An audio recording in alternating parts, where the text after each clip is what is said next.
দেখো কোনটা কত লইবা আছে তো এই যে লাস্টে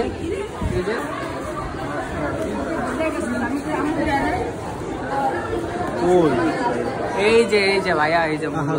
40 টাকা বই পেমি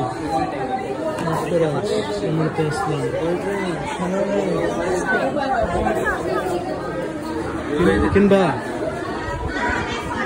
অবশ্যই এলে বই কাটা কিনছে যাইছে সব ভিড় জমাইছে দেখে গেছে একটা বই ছেলেছে হইলে অন্য জায়গায় সেল হইতে পারে এনে সেল হয় না তোমরা কিনো তাই তো হইব আঙ্কেলদের পরিচয় বাচ্চাদের টাকা পাবে তারা তোমাদের দোয়া করে দিবে বুঝলি আমি বই কিনছিলাম বুঝছো দাদির পান খাওয়ার টাকা নাই এগুলা গল্পের বই বেচা পান খাইছে আমি 700 টাকা দিয়ে 3টা বই কিনছিলাম 700 টাকা 30 টাকা দিয়ে বেচে দিছি